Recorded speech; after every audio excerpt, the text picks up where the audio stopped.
Тэр жил бүхэн энэ эдийн засгийн чуулгандаа бид цуглаж тулгамдж байгаа асуудлынхаа талаар ярилцдаг.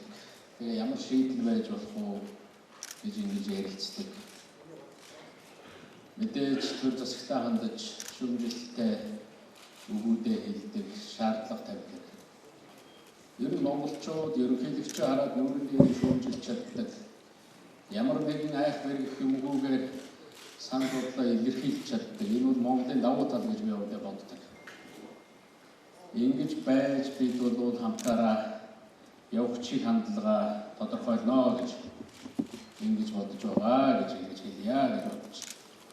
Тэгэхээр энэ жилийн чуулганы онцлогийг би харж байхад нэг онцлог бол энд тодорхой онцлог байгаа. Тэр нь 4 жилд нэг болдог энэ сонгуулийн өдрөд эхэлж байгаа энэ үедээ бас энэ жилийн чуулганд давтчихж байгаа. Одоо яг 90 хоногийн дараа Монгол улсад улсын хурлын сонгуулийн дүн гарч байх юм аа. Ерөөсөө 90 хоног л үлдсэн байна. Тэгэхээр энэ 90 хоногийн дараа Монгол улсын улс төр эдийн засгийн бодлого, нийгмийн амьдралын бодлогыг тодорхойлох нөлөөтэй оролцох тэр хүмүүс, тэр хүчнийг Монголын ард түмэн сонгох, хэнийг сонгосон бэ гэдгийг 90 хоногийн дараа харж байх. Ийм үед энэ чуулган болж байгаагаараа би онцлогтой гэж бодож байна. Ийм учраас энэ чуулган дээр яригдж хэлэгдэж байгаа үг бол энэ улс төрчдийн эх 4 жил Монголын бодлогыг тодорхойлох гэж байгаа тэр хүмүүсийн чихэнд очиж анхаарал орох ёстой гэж ингэж бодож байна. Байдал ямар байна вэ? Улс орны эдийн засгийн байдал, ард иргэдийн маань амжиргаа, аж ахуйн нэгжүүдийн байдал ямар байна вэ? Хамгийн энгийн хариулт нь хүнд байдал гэж хариулж байна. Нэгдүгээр өнөөдөр иргэдийн маань амьдрал, ихэнх хүмүүсийн амьдрал бол хүнд байна. Та бүхэн харж байгаа ба. Хоногийн уйл залгуулахын тулд, энэ тарайныхаа мөнгийг залгуулахын тулд ахмадууд маань тэтгэврийн дэвтрээ барьцаалж хэдэн төгрөг зээлж хүүхднээ өвдсөн их халамжийн дэвтрээ барьцаалж мөнгө зээлээд явж төрснийг эрчилгээг нь тавиад мөнгө зээлж. Тэгэхээр байдал бол иргэдийн амьдралыг ингээ харж байхад бол сайн байна гэж хэлэх ямар ч аргагүй байна. Хэрвээ бид нар том төслүүдэд цаг хугацаанд нь хөдөлгөөд эргэлтэнд оруулж чадсан бол иргэдийн маань амьдрал ингэтлээд ордохгүй байсан гэж би боддог. Би энэ тухайд 4 жил 5 жилийн өмнө хэлж л байсан. Бид энэ боломжийг ашиглах хэрэгтэй. Энэ төслүүдэд хурдан эргэлтэнд оруулах хэрэгтэй.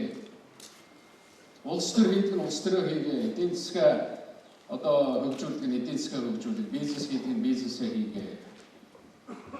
Эдгийг сануулж.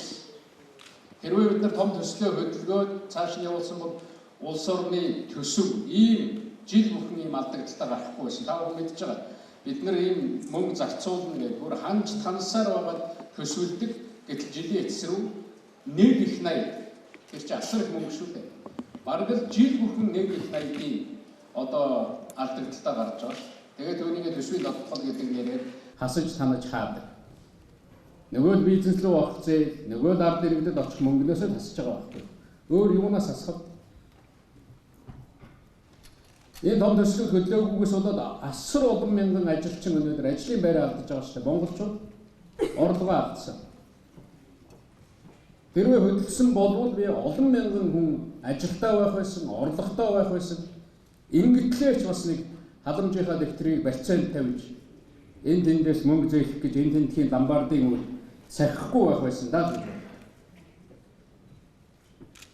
Үүнийг би Монгол улсад учирж байгаа хохирол гэж хэлээд байгаа юм. Энэнийг л би Монголын ард түмэнд Монгол хүнд ирж байгаа хүнд цохилт гэж хэлээд байна. Хоёрдугаарт аж ахуйн нэгжүүдийн байдал бас нэг тийм сайн биш үү? Өнөөдөр та бүхэн асуугаарай. Зүгээр л эхний хүний амнаас гарч байгаа шүү бизнес эхэлж. Мөнгө аваад яг үндэ бол орлоготой аж ахуйн нэгжийн тоо бол ерөөсөө гэрлийн хурдаар унж байгаа. Мөнгөтэй аж ахуйн нэгжийн тоо гэрлийн хурдаар унж байгаа. Одоо бүр тэг дээр очиж зогсож байгаа. Надад нэг гайгүй бизнес хийдэг залуу хэлж ирсэн. За одоо үнэхээр нэрээ бодоод энэ тэндээс мөнгө зээлж хэдэн ажилчдынхаа цалингыг тавьж явж байна. Юу нэмж шинэ хөрөнгө оруулалтыг, юу нэмж бизнесээ одоо хэл. Энэ тухай бол ярих боломж алгаа. Зүгээр л нэрээ бодоод энэ хэдэн ажилчдаа талчихгүй цалингийн зээлээр тавиад явж байна гэж. Хэрвээ бид нар түүхийн эдийн үн өндөр байх тэр 4-5 жил, тэр 10 жилийг ашиглаад экспортоо хийгээд тэндээс орлого олж чадсан бол аж ахуйн нэгжүүд ингэж хөндөхгүй байсан. Хэрвээ бид түүхийн эдийн үн Монголд байгаа энэ баялагын үн өндөр байхад бид нар дэд бүтцээ байгуулаад тэгээд энэ бүтээгдэхүүндээ нэмүү өртөг шингээд чадсан бол дахин энэ улирлын эргэлтээр ирж байгаа юм шиг ирдэг ойрхон болсон энэ хямралд ингэж өртөхгүй л байсан байна. Тэгэхээр энэ байдлыг бид нар бол харах ёстой л гэж ингэж бодож байна. Монгол бол олдож байгаа боломжийг алдах эрхтэй тийм тансаглалтай орн биш байхгүй. Монголын байршил хэцүү, бидний сонгож авсан зам хэцүү. Бид хүний явдаг бизнесийн хөгждөг замаар л явж байгаа л хүний амьдрдаг замыг л сонгосон юм. Хэцүү замыг сонгосон. Монголд бол боломж олон олдоод байдаг юм. Монголчууд энгийн үгээр боломжийг ингэж нэрлэдэг. Аманд орсон шар тос гэж. Та бүхний аав ээж ярьдаг л байсан даа. Аманд орсон шар тосыг миний охин хэлээрээ хэлүүлэхээрээ гэж. Үнэхээр өнгөрсөн жилүүдэд олдсон ганц боломж байсан тэр түүхийн эдийн үн Монголоос гардаг баялагын үн өндөр байсан тэр үе тэр аманд орсон шар тосыг бид ашиглаж чадаагүй, залгиж чадаагүй, шороотоо утгасан. Одоо тэр шороотоо утгачаад тэр шороон дээр нь бүжиглэх хэрэггүй байхгүй. Одоо зарим ихтэйгүүд энэ дээр улс төр хийх гэж тэн дээр бүжиглж тэр ард түмний хувьцааг өгүүлснийхаа төлөө тэр ард түмэнд ирэх байсан ашиг орлогыг алга болгосныхаа төлөө одоо тэн дээр бүжиг хийж наадах хэрэггүй. Хэрвээ бид нар Монголын ард түмэн, Монголын сонгогчид залуу үе энэ юмд автах юм бол дахиад бид нар алдаагаад автах болно. Дахиад ирж магадгүй цөөхөн ганцны боломжоо бид нар ийм байдлаар алдах болно гэж хэлээ. Үнэхээр улс төрчид бол хариуцлагагүй байна. Би нэг улсын хурлын гишүүн нэг мэдээлэл хийж ирснийг санаж байна. Би энэ том төсөл зогсооснороо бахархдаг. Энэ тарианы мөнгөгүй болоод явж байгаа иргэд сонгогчдоо тэр улс төрийн гишүүн, улсын хурлын гишүүн бодоогүй юм байна та. Иргэд сонгогчд маань энэ тарианы мөнгөгүй болно. Айгүй бол эмийн сан дээрээ тэтгэврийн дэвтрээ өгөө. Надад миний эмийг өгөөч гэж гуйна өгчөө. Хүүхэд нь өвдсөн эмэгтэй ирээд тэр халамжийн тэтгэврийн барьсан ерсний гэрчлэгийг нь бариад хүүхдийн минь тариаг өгөөч илүүчлээч гэж гуйна. Ингэтлээ мөнгөгүй болчих юм биш үстэй гэж бодоогүй байх та. Эдийн засаг гэдэг бол айгүй бодтой. Мөнгөөр хэмжигддэг байна. Улс төр гэдэг бол тэр мэдээлэлээ тэр одоо ярьдаг тэр дүрсгсэн тиймэрхүү хандлагуудаар бас халахвчлагдаад явж болно л доо. Эдийн засгийн тийм хандлагаар хэмжих ямар ч боломжгүй. Тийм учраас эдийн засаг бол бодтой. Яг л мөнгөөр хэмжигддэг. Хохирол нь мөнгөөр гардаг. Тэр гарч байгаа хохирлыг бодтойгоор төлдөг. Тэр нь бас аюултай байхгүй. Тэгэхээр өнөөдрийн хүндрлийн тухай ярьж байна, шийдлийн тухай ярьж байна. Би боддог энэ хүндрэлээс яаж гарах вэ? Хүндрэл яаж орсон тэр байдлаараа бид гарна. Тэр нь юу гэсэн үг вэ гэхээр хүндрлийн шалтгааныг олох ёстой. Монголчууд хэлцэх ёстой. Зөвхөн шалтгааныг олох биш бид нар арга замаа олох ёстой. Зөвхөн арга замыг олох биш тэрнийг ажил хэрэг болгох ёстой. Бид нар сургамж болгох ёстой. Дахиж бид нар ингэж алдмааргүй. Би өвдөө хүндрэлээс удаан хугацаанд зовлонтой замаар гарна гэж бодож байгаа. Бидний зовлонтой зам тусч байгаа. Тэр аж ахуйн нэгжч адилхан, эдийн засгч адилхан, жирийн иргэдийн амьдралч адилхан хүнд зам тусч байгаа. Эндээс гарах эд шидийн зам байхгүй. Хэрвээ дахиад эд шидийн үгэнд хуурдах юм бол, эд шидийн замд хуурдах юм бол, тийм амралтанд хуурдах юм бол дахиад бид нар бүр том зовлон болно. Дахиад эндээс гарах тэр цаг хугацаа чинь уртснаа. Тэр эд шид амлж байгаа хүмүүсийн үгэнд хуурдах юм бол. Тэгээд хүмүүсийн амьдралыг ийм байдалд оруулахад хүргэсэн гол хүчин зүйл болсон тэр хүмүүсийн үгэнд хуурдах юм бол дахиад бид нар хичнээн жилийн эдийн засгийн чуулган дээр энэ тухай ярих хэрэгтэй болно. Тэгэхээр бид нар энэ хүндрлийн шалтгааныг зөв олж харах хэрэгтэй. Монголд мэдээлэл дээр ямар нэгэн хориг байхгүй шүү дээ.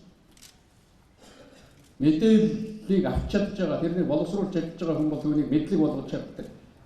Тийм учраас манай ард иргэд бол хэрсүү болж байгаа гэж би харж байгаа. Сонгогчид бол хэрсүү болж байгаа гэж харж байна. Өмнөд хуурдахгүй гэж харж байна.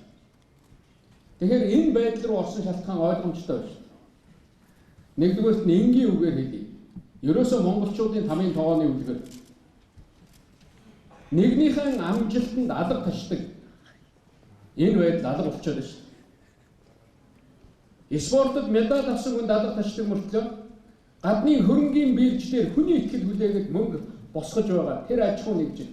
Тэр итгэлийг авч байгаа. Тэр бизнесмен бид нар алга таших ёстой.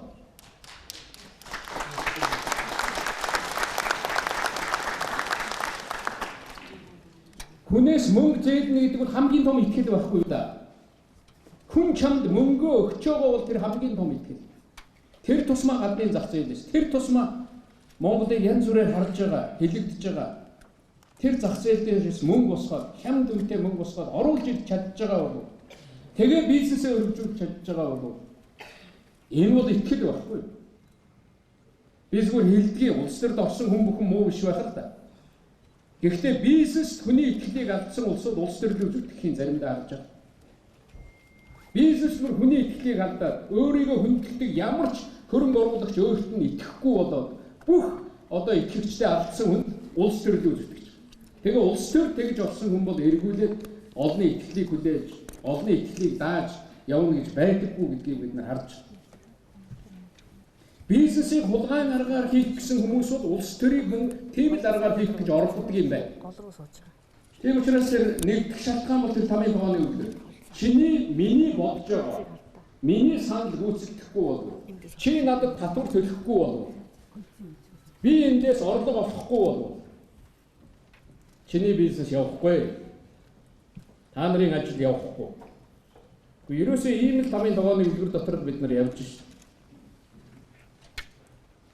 Тэгэхээр энэнд бид нар эргэлзэж, энэнд бид нар автаж ингэж явмааргүй. Би үнэхээр бодсон өчтөр. Тэр энэ монголчуудын тамийн тоогооны үлгэрийг болдгсон болвол тэр дамбаард нь тавих юмсан гэж. Тэр болж игэл тэр зээлийн барьцаанд авах гэдэг тэтгэврийн дэвтрийн оронд тэр одоо хорслыг даваачаад тавил. Монголчууд бие биенээ хорлдог тэр хорслыг авах газар байна уу? Яг үндэ бол ингэж ард түмний амьдралд оролцсон асуудал үлдчихэд байгаа байхгүй. Ийм байдалд оруулсан улсууд нь зүгээр уснаас хуурай гарах гэж янз бүрийн арга санал байна. Хоёр дахь гол шалтгаан бол бид энэ хүндрэлд орсон хоёр дахь гол шалтгаан бол би улс төр хариуцлагын тогтолцоо Монголын улс төр бүрдээгүй байна. Энэ хариуцлагын тогтолцоо бүрдэхгүй даан чуулаа. Би үнэхээр нэг юмд маш их гайхдаг. Тэр хариуцлагын тухай хууль батлах, тэр намын хариуцлагатай болох, тэр төрийн албаны хариуцлагатай болох хууль батлахад Монгол улс нэг ч доллар гаднаас зээлэх хэрэггүй шүү дээ. Ёстой ямар ч мөнгө зарахгүйгээр өөрсдийнхөө байгаа байдлыг сайжруулаад цаашаа явах боломжтой, хийх боломжтой, Монгол хүний хийх боломжтой ажил энэ л биш. Тэр хариуцлагын хууль батлах гэж мөнгө зээлэх ямар ч шаардлага байхгүй. Тэр хуулиндаа л болохгүй байгаа юмаа тусгаад тэр болохгүй үйлдэл гаргаж байгаа улсуудтайгаа яаж хариуцлага тооцох ёстой вэ гэдгээд тэрэндээ л оруулж өгөх ёстой шүү. Монголын улс төр хариуцлагатай болохгүй юм бол энэ сонгосон томилсон улсуудтайгаа хариуцлага тооцож чадахгүй юм бол бид энэ байдлаас гарахгүй. Энэ бидний мөрөөдөл тэр Монгол мөрөөдөл гэдэг чинь ч утгагүй болно. Хэрвээ төр нь хариуцлагагүй байх юм бол тэр ардчилсан энэ төр гэдэг нэр ч утгагүй болно. Эннийг л шаардж байгаа шүү. Эннийг зөвхөн хэлбэг дорж хэлдэг үг биш байхгүй. Та нарын хамгийн гол урвал та нар энэнийг шаардахгүй байна. Ард иргэд шаардахгүй байна. Энэ бүтээгч хүмүүс нь шаардахгүй байна. Зүгээр л цаг өнгөрөөгөө явж. Энэнийг шаардах. Улс төрд бол ийм хэцүү ажил хийх гэж ордог гэж би үргэлж хэлдэг шүү. Хэцүү шийдлийн өмнө зарим улс төрчлийг тэр янз бүрийн нэрээр өөрсдийгөө нэрлэдэг хүмүүсийг харахаар бүр ёстой нэг адгийн амтан болж байна. Энэ хэцүү шийдэл байхгүй. Эннийг аваад гардаг удирдагч, энэнийг авч гарахын төлөө явдаг тийм хүмүүс, энэнийг шаарддаг арга хэрэгэл ийм л юм хэрэгтэй байна. Би олон хүнтэй санал нэгдэж байгаа. Монголын зовлон бол гаднаас иш байна. Монголын зовлон бол дотроос байна. Үнэхээр энэ эдийн засгийн хүндрэл бол Монгол эдийн засгаас ч болоод байгаа юм байна. Эдийн засгийн хүндрэл бол Монгол улс төрөөс болж байна. Тэгэхээр энэ эдийн засгийн чуулган гэдэг бол явж явж та нар эдийн засгийн асуудал биш, ерөөсөө улс төрийн асуудлыг төлөвлөгөө ярих болж байна. Сая миний ярьж байгааг та нар ярихгүй л байна. Бас л тойроод л. Энэнийг ярихгүй, энэнийг шаардахгүй бол Монгол хариуцлагатай төр тогтохгүй. Монгол хариуцлагатай тогтолцоо бий болохгүй. Энэнийг ярьдаг, шаарддаг, одонх нь энэний төлөө явдаг байж л энэ байдал бол эргэж ирнэ л гэж ингэж бодож. Ийм л хоёр гол шалтгаан байна гэж би бодож байна. Тэгээд би яриагаа сонгуул болох гэж байна. Энэ сонгуулийн дүн гарахад 90 хоног үлдэж байна гэж ингэж эхэлсэн. Тэгэхээр дахиад нэг хоёр зүйлийг бид нар их хэрэгчдээс шаардах ёстой гэж бодож. Одоо улсын их хурл маш богино хугацаа байна. Энэ их хурл өнөөдөр 3 дахь өдрөө хуралдаж чадахгүй талцаад хэрэлдээд сууж. Их хурл дээр тэр цацрагт идэвхт бодис тойрсон конвенцүүдийг ярина гэдэг нэг нь ярихгүй нөгөөх нь ярина гэж байгаа юм. Ийм зүйлд бол монголчууд болгоомжтой хандах ёстой. Энэ хүмүүс өөрсдөө хэлжээс болгоомжтой хандаа. Харин энэнийхээ оронд тэр хариуцлагын хуулиар хурдан ярилла. Тэр төрийн албаныхаа хуулиар хурдан яриач. Тэгэхээр энэ шаардлагыг жишээлбэл эндээс шаардасаа. Одоо цаг бол маш бага үлдсэн. Тэр хариуцлагын хуулинд ерөнхийлөгчөөс эхлээд иргэдийн төлөөлөгчдийн хурал, иргэдийн хурлын төлөөлөгч хүртэл хариуцлага тооцъё гэж. Тэр хуулинд ерөнхий сайдаас эхлээд төрийн томилогдсон албан тушаалтан бүртээ хариуцлага тооцъё гэж байна. Тэрэн дотор нь ёс зүйн хариуцлага, улс төрийн хариуцлага, эрүүгийн хариуцлага, эргүүлээд татдаг хариуцлагыг оруулъя гэж. Үнэхээр би боддог улс төрчийн одоо шалгалт гэдэг бол хамгийн гол шалгалт бол энэ хариуцлагын асуудал байна. Улс төрийн албан тушаал дээр сууж байгаа хүн авилгын эсрэг, муу засаглалын эсрэг тэмцдэг, хариуцлагын төлөө явдаг байх юм бол чи шалгалтаа өгж гин, шалгалтаа давж гин гэж ойлгосон. А энэнийг ярьж чаддаггүй, энэ дээр хоёр нүур гаргадаг байх юм бол чи шалгалтандаа унж байгаа юм. Ийм учраас өөр шалгалтандаа унсан хүүхэд чиг тэгээд гарах ёстой. Энэ бол улс төрчийг шалгадаг зүйл гэж би хардаг. Тэр одоо төрийн албаны хууль. Одоо энэ сонгуул болохоос өмнө дахин сонгуулийн дүнгийн дараа энэ төрийн албыг самармааргүй ш. Төрийн албыг хариуцлагатай болгомоор, төрийн албыг энэ төрийн албаар дамжуулж эдийн засгийг алдгийг болмоор байна. Төрийн албаар дамжуул тэр улс төрчид нь тэр төрийн албаа бүснүүлдгийг болмоор байна. Энэнийг зогсоох хуулийн төсөл байсан. Гэхдээ энэнийг хэлцэл. Хүнийг яг цаасан дээр бичээд асуудлын шийдэл ороод ирэхээр олон хүн шүүмжилж чаддаг юм а. Шүүмжлэхийг хүүхдч хий. Муу хэлхийг хүүхдч хий. Та нар хийж байгаа юм. Яг цаасан дээр гарцыг бариад орж ирээд шийдвэр болгож чадж байна. Би бол цаасан дээр тэр хууль болгож бичээд төсөл болгоод өргөн барьчих сууж. Тэгээ энэний хатгаа би ярьж байна. Намайг зарим нь ярьдгийг ингэж ярихаа. Энэ эдгээр судлаа ярьдаг. Би үннийг хэлдэг, хэлсэн юмаа бүтээхийн төлөө явдаг. Хэрвээ би худлаа ярьдаг байсан бол хүмүүс ингэж ярих юм лээ. Энэ хэлбэр дор үнийг ярьж байгаа. Тэгэхээр энэ байдлыг бид нар ярилцаад тэгээд үнийг шахаж ингэж цаашаа явуулах ёстой гэж бодож. Бид нар хуулийг заршуулдаггүй, гэхдээ хүнийг хэлмэгдүүлдэггүй хууль хяналтын тогтолцоотой болох ёстой. Энэ чиглэл рүү маш том алхам хийж.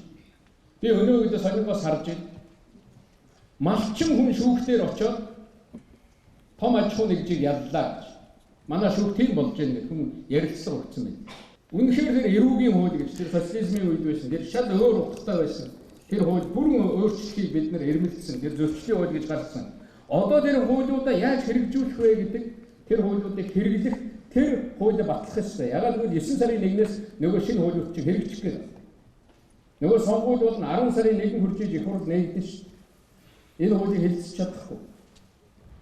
Үнэхээр хүний хуулийн зөрчилгүй, хүний эрхийн зөрчилгүй, хуулийн зөрчилгүй амьдрья гэж байгаа бол энэ хуулийг хамгийн түрүүнд барьж авах хэлцэх.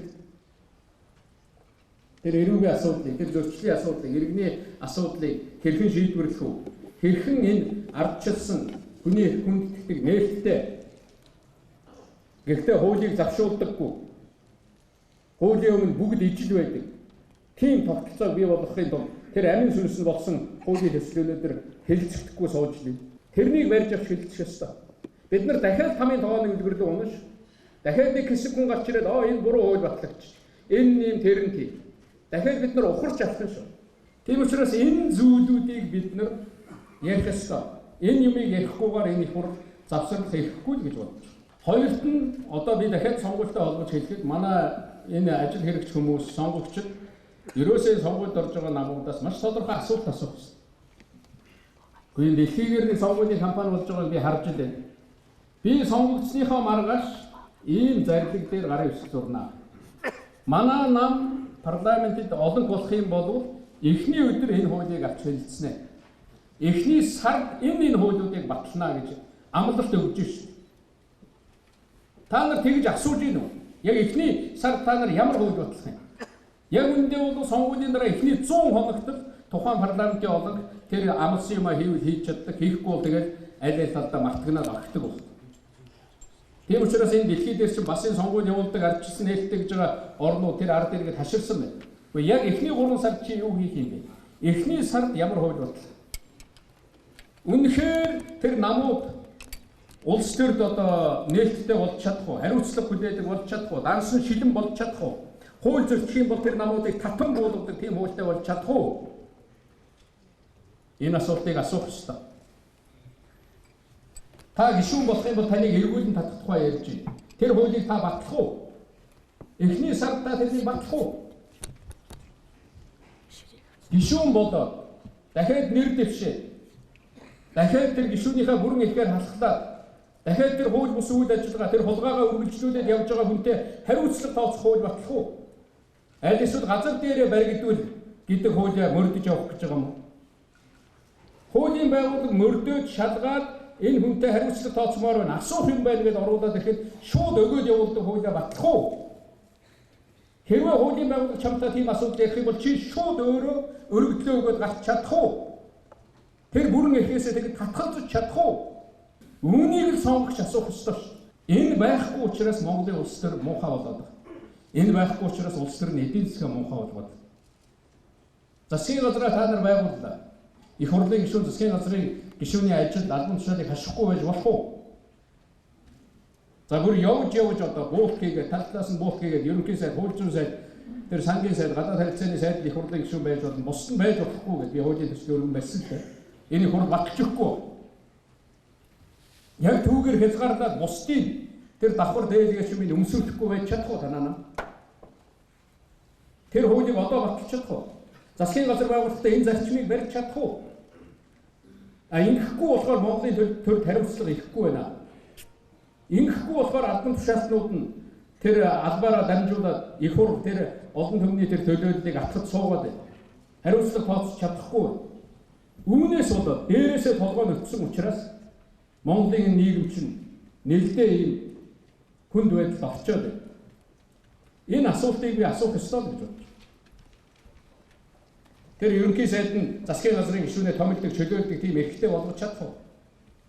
Үнэхээр үндсэн хуулинд өөрчлөлт оруулах гэж байгаа бол ганцхан энэ асуудлыг, ганцхан харилцааны тухай ярих гэж би хэлээд байгаа шүү. Улсын их хурлын гишүүн өнөөдөр татвар нэмэх тухай, аль эсвэл засгийн газрын оруулж ирсэн төсвийг нэмэгдүүлэх тухай санал гаргахгүй байдаг тэр хуулийг та нар батал. Яг тэгэх ёстой. Энэ аж ахуй нэгж, энэ бизнес хийж байгаа улсууд дээр ирдэг энэ дарамтыг нэмэхийн төлөө гишүүд санаачлал гүйдгийг болиулах хэрэгтэй. Зөвхөн засгийн газар тийм санал оруулж ирдэг л байх ёстой шүү. Тийм биз дээ. Тийм иргэншсэн, тийм зөв тогтолцоороо бид нар явах ёстой. Дарамт ихтэй Монгол дээр нэг шаталтай татварлуугаад орвол болоо юм шүү. Засагтаа энэ эрх баригчтай хариуцлага тооцдог юмыг бид нар олон улсын стандартын дагуу хиймээр байна. Миний боддог бодлого Монгол улсын ирээдүйг унсан бол нөгөө чансаа байдаг ш. Нөгөө A, B, C тэр нэмэр хасахгүй. Монгол улсын ирээдүйг унсан бол засгийн газартаа тэрнийг хариуцж байгаа сангийн сайдтай шууд хариуцлага тооцох. Монгол улсад авилгалын энд их өссөн бол тэр хууль зүйн сайдтай шууд хариуцлага тооцох. Дахиад тэр ирээдүйг унж байгаа бол тэр засгийн газрыг зайлуулах хэрэгтэй. Ерөнхий сайдыг огцруулах. Яг энийг хуулчлал бид нар Монгол улсын хөгжлийн хөтөлбөр тэр хуулинд энийг л оруулсан. Монгол улсын өрсөлдөх чадвар Монгол улс ухарсан бол тэр өрсөлдөх чадвар хариуцаад ажиллаж байгаа тэр засгийн газрын гишүүнтэй хариуцлага тооцоолно шүү. Гэхдээ хэрвээ дэлхийд үнэлдэг биднээс хөндлөнгийн үнэлгээгээр гараад ирдэг юм үнэлгээ байна. Тэр дүндээр муу авсан бол тэндээс байшаасад орсон бол хариуцлага тооцсон байх ёстой. Түүнээс биш нэг их хурлын гишүүн байлгүйгээр улс төрийн төлөө тэгээд энэ маань сайд болсонгүй энэ төр гэж хоорондоо өвлөлдөөд ингээс суудаг ийм марзан жүжиг болов үнэхээр Монголын улс төрийг аврахгүй шүү. Хулгайгаас сухах гэж байгаа улсууд нэг албан тушаал авахгүй. Ийм марзан жүжигтэй эвлэрт сууж байгаа. Би ийм байдлыг үнэхээр хэлж чаддаггүй. Би энэнийг 90 онд л ярьдаг байсан одоо ярьж байгаа. Би ярьдаг байсан юм нэрээд байна. Би ийм шудраг ус юм, ийм хариуцлагагүй юм. Би 1989 оны 11-р сард би хариуцлага гэдэг үг хэлжээр олон нийтийн цуглаан дээр орж ирсэн уулзсан. Одоо би тэрнийг яриад зогсож байна. Тэр үед хариуцлага шаардах хэрэгтэй, тооцох хэрэгтэй гэж ярьдагс одоо би энийг ярьж байна. Тэгэхээр олон болоод эхнийхээ судалгааны та нар юу хийх юм бэ? Тэгээд тэрнийг тэр мөрийг хэлбэртэй тусгах. Одоо ард түмэн ийм тодорхой юм шаардах хэрэгтэй. Эсвэл нэг юм санаа зовоод одоо манай сонгуульд тийм хуучнараа болж ш. Аль 10 жилийн өмнө, аль 20 жилийн өмнө бид нар үзээд өнгөрүүлсэн хэрэг байдлаа явж ш. Нэг л бие муутгсан. Зарим нэг тийм ичид амсах гэж байгаа юм шиг. Одоо энэс болиё л доо. Нэг хоёр юмд л автаад байдаг штэ. Нэг хэсэг нь улс төрд орох юм бол улс төрөөс мөнгө хийж болно гэж. Ерөөсөө Монголын улс төрийг хоёр юмд алдаг штэ. Улс төрөөс мөнгө хийж болно гэж бодож улс төрд орсон улсууд алдаг. А цаана улс төрөөс мөнгө авч болно гэж гордод суугаад иргэн сонгогчд алдаг. Энэ хүлээлт яг л байгаад шиг харагдаад байна. Яг л юм хуучнараа яваад байна. Юу өөрчлөгдөх гээд байна. Өнөөгөө бороо орлоо гэж юм. Сайн цаг иржиж магадгүй, сайн цагийн дохой байж магадгүй. Энэ бороо эргээд сасуулж магадгүй. Хүүтэрч магадгүй байх. Тэгэхээр бас өмнө бид нар хугдах хэрэгтэй. Гэхдээ шин цагийн дохой иржиж магадгүй. 100 эрт эрхийн дохой байж магадгүй л дээ.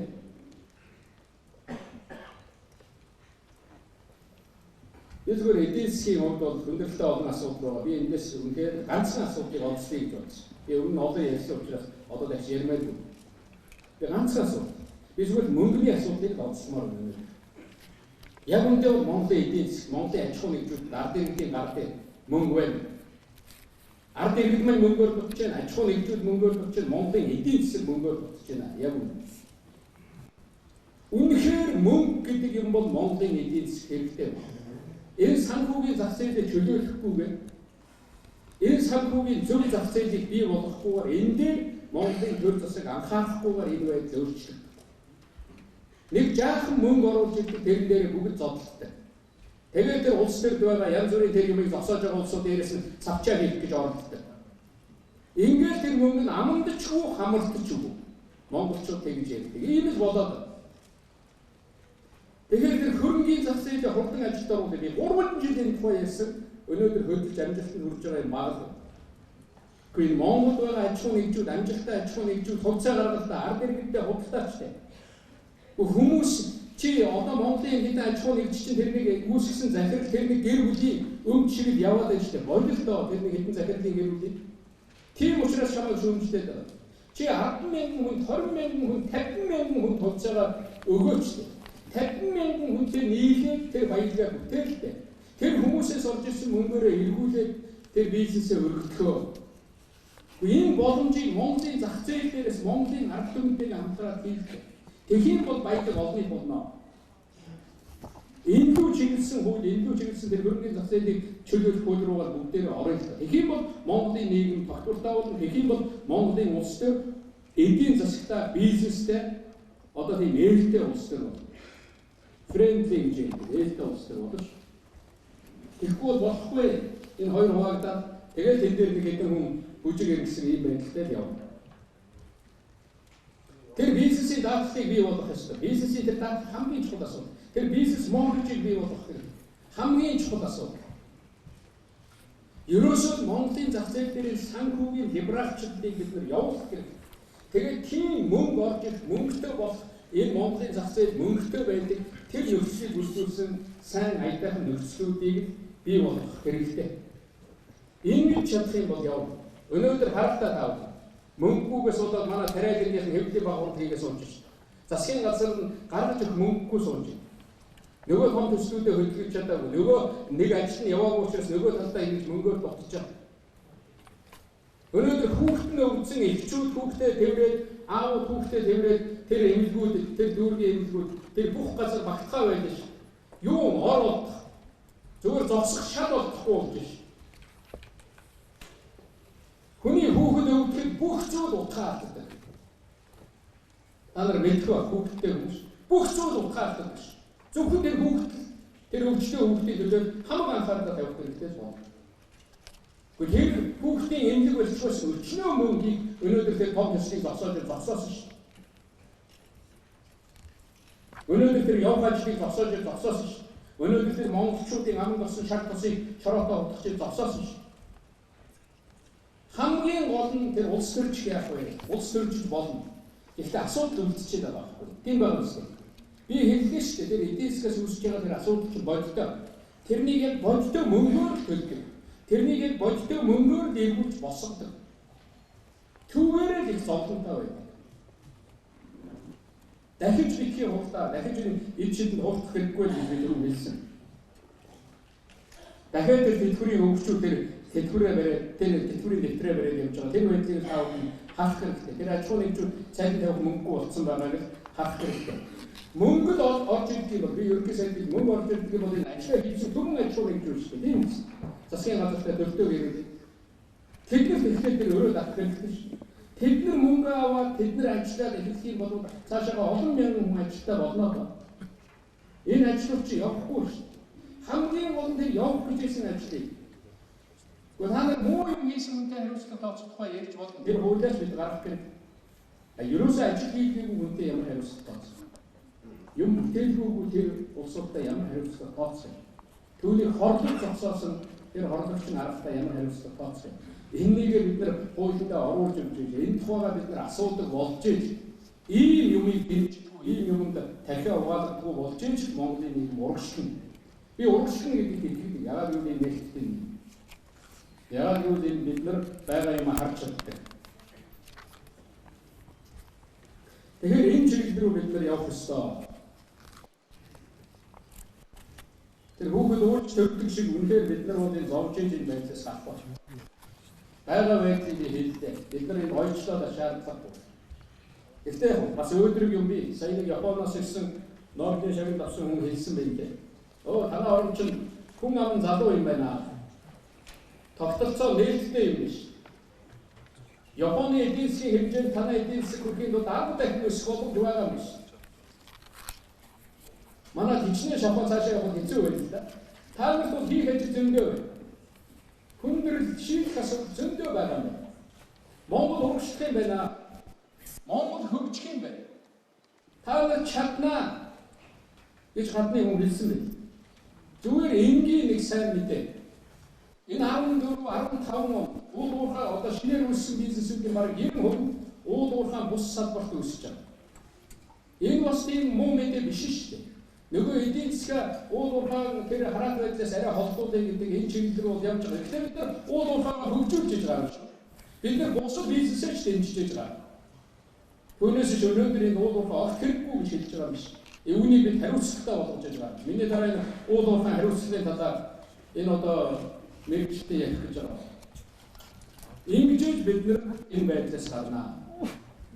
Монголчууд үнэхээр энэ асуудлаа нээлттэй яаж ярьж чаддгийг, яаж шийдэж чаддгийг гэдгээ бид нар бусдад харуулах ёстой.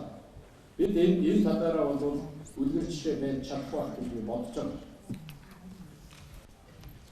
Ийм учраас ингээд бүгдээрээ ярилцъя. Өнөөдрийн чуулганд тэр Америк энд гадаадд сурж байгаа, ажиллаж байгаа манай олон залуучууд үрчирээд санд бодлоо хуваалцаад явж шээ. Энэ ч бас Монголын баялаг шүү. Хүрчирээд ярьж гин асуудлыг ярьж гин дэлхий дээр юм байна гэж. Яг үүндээ бол та бүхэн орчин тойрноо харж байгаа. Эдийн засагт энэ зах зээл дэлхийн эдийн засгийн юм байдалд бол тийм эд шид гарч ирэхгүйгээр харагдаж байгаа шүү. Манай хоёр хөршийн эдийн засгийн байдал одоо яг тэр байх ёстой газараа л тэр одоо бид нар ийм байна 7%, 6% дээр байна. Энэ дээр олон жил явна л гэж ярьж байна.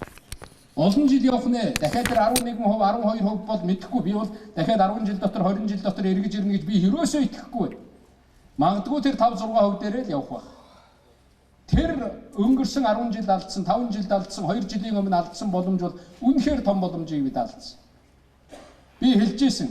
Манай урд хөршийн нэг удирдагч дэлхий сүүлийн 10 жил, 20 жил манай орноос баяжлаа. Бидэнд юмаа зарж баяжлаа. Хамгийн урт хэлтэй монголчууд л энэнийг ашиглаж чадсангүй дээ. Бидний гайгүй сайн хөрш маяг. Одоо яг хүнээр амаа асуулгаж байна. Гэхдээ бид нар одоо өөрсдөө зүтгэл хэрэгтэй болж байна. Дэлхийн нийт энэ бусад зах зээлүүдийг харахад ч тийм айхтар өндөр өсөлт, тийм өндөр тесрэлт бол харагдахгүй. Яг үүндээ бол улс төрийн тогтолцоо, хуучин явж ирсэн энэ тогтолцоонууд одоо бүгд эргээд сэгсрэлтэнд орж байна. Дэлхийн дэг журам бол шал өөр болох гэж байна. Монгол бол гаднаасаа хамаардаг, гаднаас асар их хамааралтай улс шүү. Манай хүмүүс нэг юмыг ерөөсөө ойлгохгүй. Өөрсдөө гадаадд хийсэн машин унчаад, гадаадд хийсэн гар утас барьчаад, гадаадд хийсэн брэнд зүүчээд, тэгээд гадаад хамаагүй л гэдэг юм. Гэхдээ чи өөрөө ямар машинтай яваа юм бэ? Чи өөрөө хаанхын утас бариад яваад байгаа юм. Хамаарч байгаа Монголын амьдрал. Гэтэл тэр гадаад орчин чинь бас тийм мундаг байна гэж байхгүй. Тэр гадаад орчин бас зогсож идэг орчин биш. Бидний хүлээгээд зогсож идэг орчин биш. Дахиад яг бид нартай адилхан тулгымцсан асуудлаа нээлттэй яриад явж байгаа. Дахиад бидэнтэй өрсөлдөнө. Тэр Япон монголчууд 10 дахин эдийн засгаа хөгжөөд бидний гүйцээд эргээгээд Япон зогсож идэг юм уу тэнд? Цааш нь яаж эдийн засгаар нээх вэ? Яаж боломжоо ашиглах вэ? Яаж урагшлах вэ гэд өөр юм яриа тэр өсөлтөө хангах тухай яриад явна. Бид нар энэ өрсөлдөөний дунд л явна. Бид нар энэ зовлон дундуур явна. Гэхдээ бид нар үнэн замаар явж байгаа гэж би бодож байна. Амжилт хүсье. Их баярлалаа.